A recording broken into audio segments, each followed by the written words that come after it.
Radio Afrique Santé, partenaire des acteurs de la santé. Le journal Erwan Oliyide.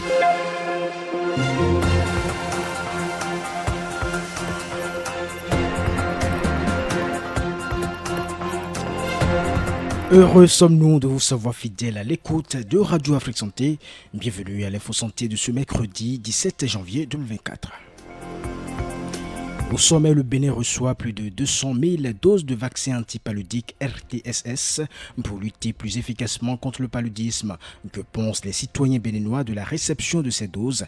Quelles sont leurs attentes quant à l'utilisation de ce vaccin? Vous les entendrez dans ce journal. Une conférence internationale sur l'environnement et la psychogénéalogie s'est tenue hier mardi à l'université d'Abomey-Calavi. C'est une initiative conjointe du CIFRED et Agora, Académie France et Cosonor à suivre. Et puis une conférence sur le thème « Comment transformer le Fa en église ? Histoire et anthropologie » de Ijo Orumela s'est tenue hier à l'université d'Abomey-Calavi. Voilà pour l'essentiel en titre. Bonjour et bienvenue au journal.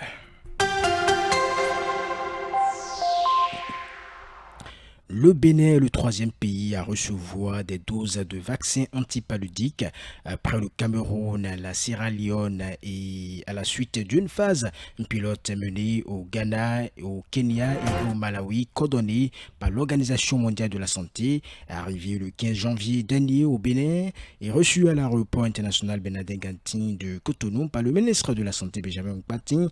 Les premières vaccinations des 215 900 doses de vaccins RTSS auront lieu d'ici quelques mois. Mais avant, que pense le citoyen de Soava par rapport à ces vaccins? Élément de réponse au micro de Fortuné Dotti. Le paludisme, c'est la maladie qui survit surtout en Afrique. Ça tue beaucoup de gens. Nous sommes dans une zone marécageuse. Puis chaque fois, on a des affres de cette maladie. Si un vaccin pareil arrive, c'est pour sauver la population, la crise en général. Puisque ce qui fait perdre de gains aux populations la cuisse, c'est le paludisme. C'est vraiment une bonne initiative qui va aider la population à réduire vraiment le taux de paludisme. Déjà que tout le monde n'a pas la possibilité d'aller faire des soins. Ça va vraiment permettre ceux-là qui font partie de la classe moyenne de profiter de ces vaccins-là. Moi, je pense que c'est une très bonne initiative parce que le vaccin antipaludien ou le vaccin antipaludique ou RTSS est le premier vaccin et le seul vaccin jusqu'à présent d'ailleurs qui permet de réduire significativement le nombre d'hospitalisations dues à un paludisme grave. Nous acceptons avec choix les doses de vaccins que notre pays a reçues. Mais il faudrait que le ministre de la Santé et les autres autorités sanitaires testent le vaccin pour s'assurer que cela est sans danger pour la santé et vérifier aussi leur efficacité. Une conférence internationale sur l'environnement et la psychogénéalogie s'est tenue hier. Elle est co-organisée par le Centre interfacultaire de formation et de recherche en environnement pour le développement durable, en abrégé CIFRED, de l'Université d'Abomey-Calavi et Agora Académie France. Les discussions se sont tournées autour du thème environnement, santé et développement durable, la psychogénéalogie pour prévenir l'humanité. C'est la salle polyvalente du CIFRED de l'UAC qui a servi de cadre pour cet événement. Suivez ici le point avec Rachel Passassi.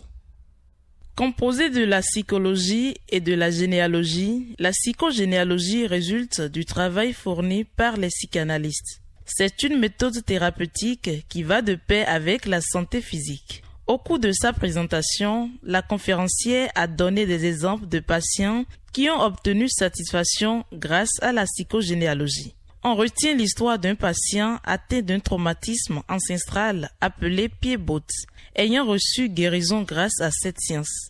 L'importance de cette conférence n'est plus à démontrer selon Ibrahima Yabi, directeur du Centre interfacultaire de formation et de recherche en environnement pour le développement durable CIFRED. Il estime que le traitement psychogénéalogiste est une bonne chose. Ibouraïma Yabi.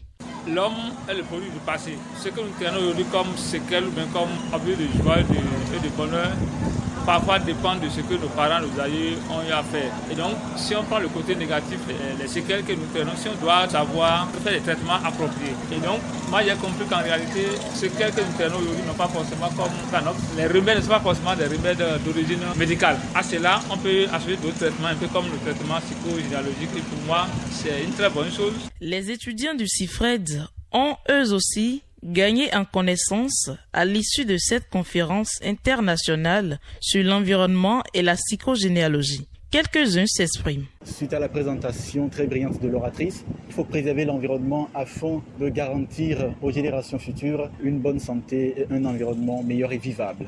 Grâce à cette conférence, j'ai pris conscience de ce qu'est la psychogénéalogie et c'est une science qui vise à aider les personnes ayant subi un traumatisme ancestral et aussi aider les générations futures à ne pas subir le même sort.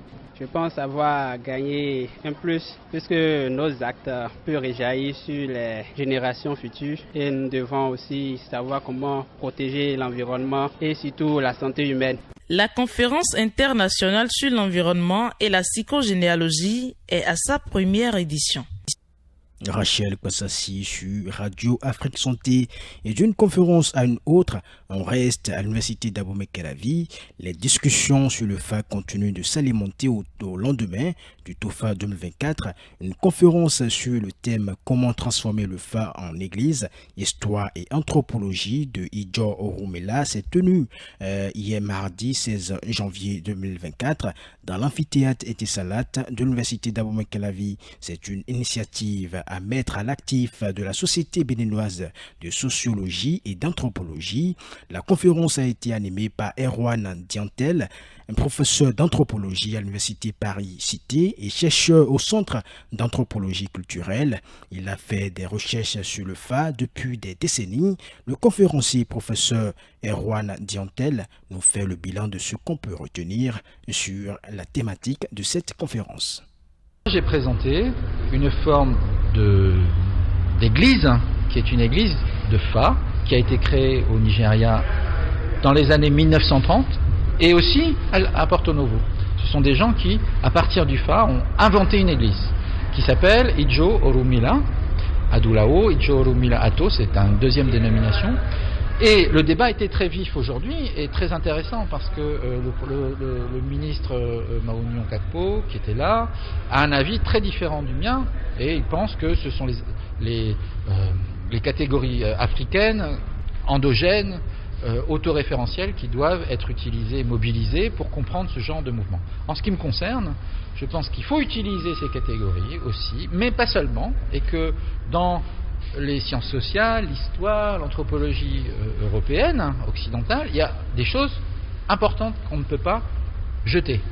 Et pour le professeur Maounion Kakpo, le conférencier a pris position et tente une acculturation que les Africains, et plus précisément les fidèles fervents du Fa, ne sauraient tolérer. Je n'ai pas compris pourquoi, dans notre université aujourd'hui, on peut parler de modèle culturel à proposer à partir du syncrétisme ou de l'acculturation. Je n'ai pas compris pourquoi on peut parler de l'acculturation dynamique et créative. L'acculturation, il faut le retenir, c'est un modèle de nouvelle culture qu'on propose à un groupe donné. Donc vous pensez que nous là, Africains là, on va nous proposer un modèle de nouvelle culture à partir de l'église. On a parlé de l'église, hein? L'église. Je ne sais pas si vous comprenez ce que ce terme-là signifie étymologiquement. L'église. Le Fa et l'église. Si le conférencier avait orienté sa conférence dans le sens de « je vous rapporte historiquement ce qui se passe », d'accord, mais il a pris position. Comment il faut transformer le Fa en église? C'est une prise de position. Et Stanislas Akplogan est un pasteur de l'église Ijo Orumila du Bénin. Il partage avec nous son état d'âme à l'issue de cette conférence. J'ai appris le truc là par les réseaux sociaux, qu'il y a une telle conférence de ce genre aujourd'hui sur le nom de mon association. Je suis obligé de venir pour voir. Donc j'étais ravi et ça a été une honte un peu pour moi. Pourquoi? Parce que c'est un blanc qui est venu parler de nos choses. à nous-mêmes les Africains. Il faut qu'on se réveille et il faut qu'on accompagne au moins ce que nos aïeux nous ont laissé pour que cela se valorise. Vu l'intérêt suscité par la conférence et les confrontations d'idées notées, le professeur d'anthropologie à l'université Paris-Cité, Erwan Diantel, espère vivement que le débat va se poursuivre une prochaine fois et qu'il sera de la partie. Et c'est sur cette note culturelle que prend fin l'info santé de ce mercredi. Merci de l'avoir suivi.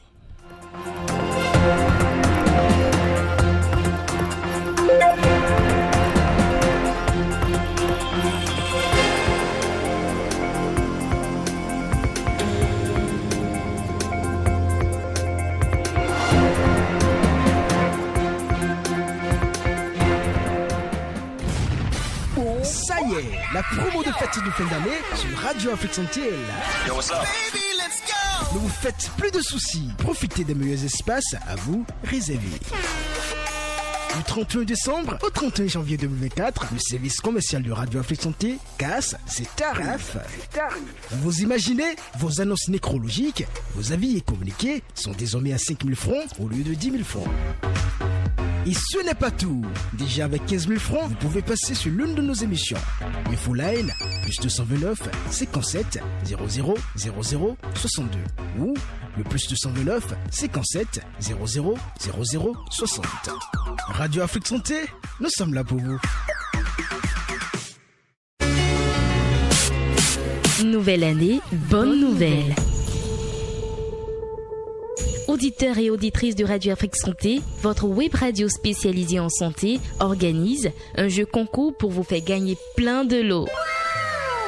Lot à gagner, des enveloppes de 5 000 francs, des t-shirts, des casquettes et bien d'autres lots. Comment jouer? Il suffit juste de s'abonner à la page Facebook de la radio, inviter sa liste d'amis à faire de même et envoyer la capture d'écran comme preuve via WhatsApp au plus 229 57 00 00 62. S'abonner à la chaîne YouTube de la radio et envoyer la capture d'écran via WhatsApp au plus 229 57 00 00 62. Répondre aux 2 questions en commentaire sur Facebook et s'efforcer d'obtenir le plus de j'aime possible pour son commentaire.